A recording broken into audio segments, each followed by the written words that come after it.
नमस्कार और स्वागत है। आज हम बात करने वाले हैं डाइटरी फैट्स के बारे में। वो पोषक तत्व जिसके बारे में शायद सबसे ज्यादा कंफ्यूजन है और जिसे सालों से गलत समझा गया है। तो चलिए सीधे मुद्दे पर आते हैं। एक सवाल जो शायद सबके मन में आता है कि क्या वो लो फैट वाला पूरा दौर जिसमें हम सब पले बड़े हैं, कहीं वो एक बड़ा झूठ तो नहीं था। ये लाइन तो जरूर सुनी होगी, है ना? फैट खाओगे तो मोटे हो जाओगे। भाई, दशकों तक तो पोषण की दुनिया में बस यही एक नियम चलता था और इसी एक लाइन ने हमारे खाने पीने की आदतें पूरी तरह से बदल दी। तो आइए जरा इस सबसे बड़ी गलतफहमी की तह तक चलते हैं। आखिर ऐसा क्या हुआ कि फैट को हमारी डाइट का विलन बना दिया गया? याद कीजिए, सुपरमार्केट की हर शेल्फ फैट फ्री और लो फैट प्रोडक्ट से भरी रहती थी। Fat free dressing, low fat cookies, skim milk, ऐसा लगता था मानो हर चीज से फैट को एक दुश्मन की तरह निकाल फेंका जा रहा हो। लेकिन कहानी में एक बहुत बड़ा ट्विस्ट है। अब हम समझेंगे कि हमारे शरीर को असल में सही तरह के फैट की जरूरत क्यों है, और बात सिर्फ एनर्जी की नहीं है बल्कि उससे कहीं ज्यादा जरूरी चीजों की है। जरा इस नंबर पर एक नजर डालिए, 60%। कोई अंदाजा लगा सकता है कि ये क्या है? ये है हमारे दिमाग का वो हिस्सा जो फैट से बना है।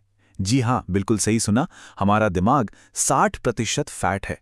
तो जैसा कि यहां दिख रहा है, फैट का काम सिर्फ एनर्जी देना नहीं है, ये हमारे दिमाग के सिग्नल्स को बिजली की तेजी देता है, जरूरी विटामिन्स को शरीर में सोखने में मदद करता है, हमारे हार्मोन्स बनाता है और तो और शरीर की हर एक कोशिका की हिफाजत करता है।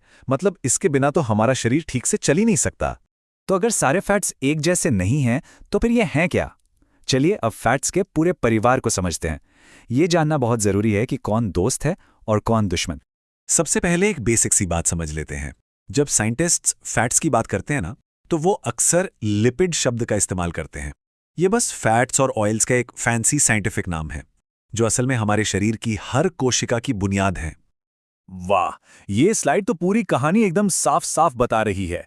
देखिए, हमारे पास हैं हीरोज यानी अनसैचुरेटेड फैट्स, जो एवोकाडो और नट्स में मिलते हैं और ये सूजन से लड़ते हैं।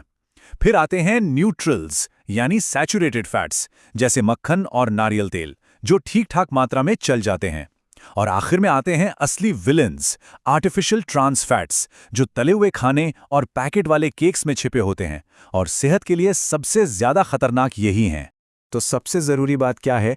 अगर इस पूरी बातचीत में से सिर्फ एक चीज याद रखनी हो तो वो ये है, आर्टिफिशियल ट्रांस फैट से हर हाल में, हर कीमत पर बचना है। हमारा शरीर इन्हें ठीक से प्रोसेस तक नहीं कर पाता। लेकिन सिर्फ जानना ही काफी नहीं है ना? चलिए अब अगले हिस्से में ये देखते हैं कि इस जानकारी को अपनी रोजमर्रा की जिंदगी में इस्तेमाल कैसे करना है। देखिए, हेल्थ ऑर्गेनाइजेशंस का सुझाव है कि हमारी रोज की कैलोरी का करीब 20 से 35% हिस्सा फैट से आना चाहिए।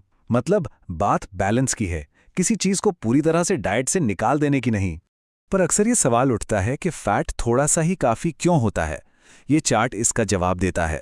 फैट में प्रोटीन या कार्ब्स के मुकाबले प्रति ग्राम डबल से भी ज्यादा कैलोरीज होती हैं, और यही वजह है कि थोड़ी मात्रा में हेल्दी फैट खाने से भी पेट काफी देर तक भरा भरा महसूस होता है। लेकिन अब रोज रोज कैलोरी कौन गिनेगा? अच्छी बात यह है कि इसका एक बहुत ही आसान तरीका है। इसे कहते हैं अंगूठे का नियम या रूल ऑफ थंब। ये बहुत ही सिंपल है। फैट की एक सर्विंग का साइज लगभग हमारे अंगूठे जितना होना चाहिए। जैसे कि सब्जियों पर 1 चम्मच ऑलिव ऑयल या स्नैक में बस 1 मुट्ठी भर नट्स। ये पोर्शन कंट्रोल का एक आसान सा विजुअल तरीका है। तो हमने सीखा क्या? चलिए इस पूरी बातचीत के सबसे जरूरी सबक को एक साथ समेटते हैं। तो सबसे बड़ा टेकअवे क्या है? बस इतना कि फैट से डरना बंद करना होगा। इसे एक दुश्मन की तरह नहीं बल्कि एक जरूरी फ्यूल यानी ईंधन की तरह देखना होगा। वो ईंधन जो हमारे दिमाग को तेज और शरीर को स्वस्थ रखता है। बस सही तरह का ईंधन चुनना जरूरी है। तो अब सवाल ये उठता है, ये सब जानने के बाद कि फैट एक ईंधन है, अपनी डाइट से किस विलन को हटाकर एक हीरो के लिए जगह बनाई जा सकती है? इस पर जरूर सोचिएगा।